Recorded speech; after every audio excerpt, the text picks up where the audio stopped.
સુરત શહેરના ઉધના બગદલા રોડ પર રૂંદ ગામ ખાતે આવેલ જોલી પાર્ટી પ્લોટની સામે ખુલ્લી જગ્યામાં કેબિન મૂકવા બાબતે મારામારી થઈ હતી, જેમાં બંને પક્ષના સભ્યોએ સામે સામે લાકડાના ફટકા તથા લોખંડના પાઇપ વડે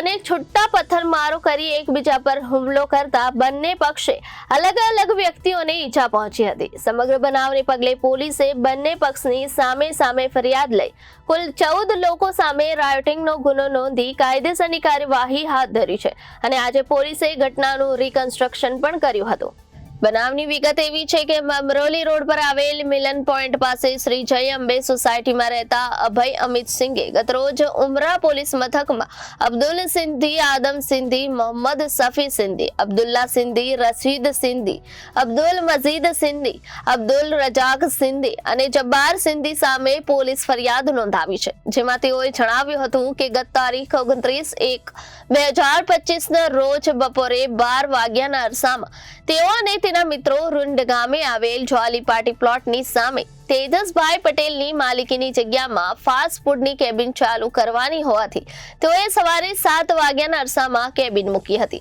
અને બાદમાં બપોરે 12 વાગ્યાના અરસામાં જગ્યા પર તેઓ જતા સિક્યુરિટીના માણસોએ કેબિન હટાવવાની કોશિશ કરી હતી, જેથી અભયભાઈએ જણાવ્યું હતું કે તેઓએ તેજસભાઈ પટેલની પરમિશન લઈને અહીં કેબિન મૂકી છે, પરંતુ સામે પક્ષે સિંધી સિક્યુરિટીના કુલ 8 સિક્યુરિટી ગાર્ડે અભયસિંહ અને તેના મિત્રો પર હુમલો કર્યો હતો। તેઓએ લાકડાના ફટકા અને લોખંડની પાઇપ વડે અભયસિંહ સહિત તેના મિત્રોને ઢોર મારતા 3 થી 4 વ્યક્તિઓને ઈજા પહોંચી હતી, જેથી પોલીસે અભયસિંહની ફરિયાદને આધારે કુલ 8 વ્યક્તિઓ સામે સિક્યુરિટી ગાર્ડ સામે રાયોટિંગનો ગુનો દાખલ કર્યો છે। ત્યારે સામા પક્ષે પોલીસે અબ્દુલ સિંધીની ફરિયાદને આધારે 6 વ્યક્તિઓ સામે રાયોટિંગનો ગુનો દાખલ કર્યો હતો। ત્યારે આ અંતર્ગત આજે પોલીસે ઘટનાનું રિકન્સ્ટ્રક્શન પણ કર્યું હતું।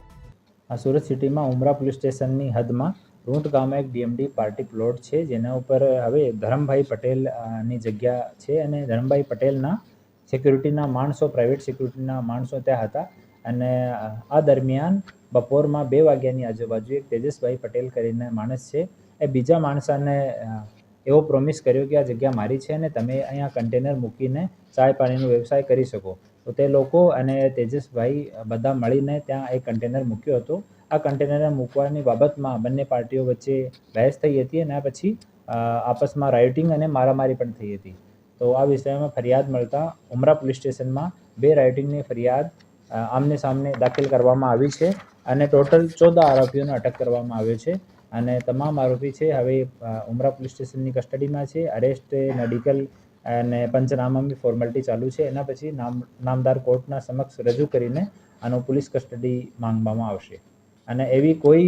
પણ બાબત જો છે, એવી કોઈ મારામારી, ન્યુસેન્સ છે એને ટોલરેટ કરવામાં આવશે નહીં અને ત્યાં અમે જો પાર્ટી પ્લોટના માલિક છે અને બીજા જો મેનેજર માણસો છે એની ભૂમિકાની ચકાસણી પણ અમે કરી રહ્યા છીએ, જે એને કોઈ પ્રકારની પ્રત્યક્ષ કોઈ સંડોવણી મળશે તો એના વિરુદ્ધમાં બી સખ્ત કાર્યવાહી થશે। Bureau report Janadesh news Surat.